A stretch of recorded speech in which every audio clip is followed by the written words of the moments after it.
All right, Lincoln Lyles here, wanting to share some ideas on how to compartmentalize your swings and how to break it down into two key pieces that are drastically important, understanding how this whole thing works. This tip and this level of understanding in the golf swing is what ultimately changed my development and my understanding of the golf swing and led me down a path of where I had a deeper understanding of everything, okay? So, the way I was taught it and the way I was kind of described to me is the body, if we take the arms and hands and golf club out of the equation, and the body is what handles the rotational aspect or anything that's moving around this direction to create any sort of horizontal movement is more so done through the body rotating. So that's a good, 45 degrees of hip turn in the backswing, a good 90 degrees of shoulder turn in the backswing. So you can see my back is kind of pointing back towards the target. My shoulders have turned a good 90 degrees from where they started.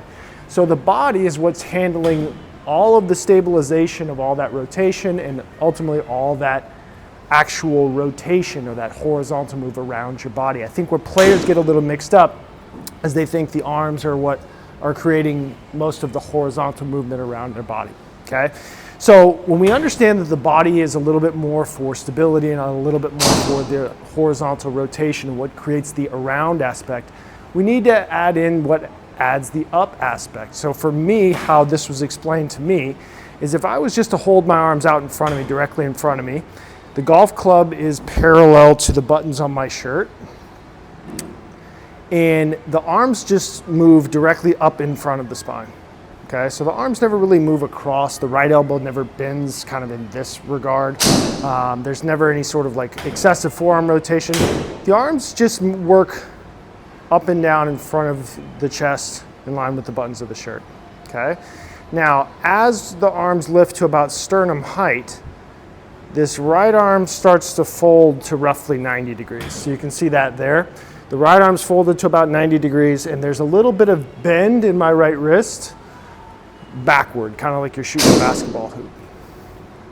So up here, the right arm starts to fold, and that right wrist is bending backwards. In golf terms or anatomical terms, it's wrist extension. Basically, it's just like if you were shooting a basketball. That right wrist just bends back like that, okay? So the arms move up to about the sternum height, the right arm bends, and that right wrist goes into extension, okay? You can also see that this forearm bone is slightly ticked this direction relative to my shoulder. So my shoulder is slightly in external rotation. So there's a slight amount of rotation this direction to my shoulder. It doesn't have to be overly excessive, but it's gonna be a lot easier to work through things as long as the shoulder doesn't get too internal and this elbow starts flying high. Because when we look at that, in the backswing, the hands can get too deep behind the body, the shaft can get a little bit too steep, and has all sorts of compensations that have to be made in the downswing, okay? So if you can just train yourself to understand that the body is handling the rotational aspect, okay? The hips are turning 45 degrees, the shoulders are turning 90, and then the arms are moving more up in front of the body. The right arm's starting to fold 90 degrees, and we're getting a little bit of wrist extension. That right arm is moving slightly into external rotation, okay? And you just isolate these movements. You isolate this movement here, and then you isolate this movement here, and then we slowly start trying to blend those movements together in a golf posture, okay? So a lot of times I'll isolate them as I get over the golf ball. So what I'll do is I'll stand up, I'll do everything that I'm doing with my arms. So now my arms are locked in place. I'll get back into golf posture.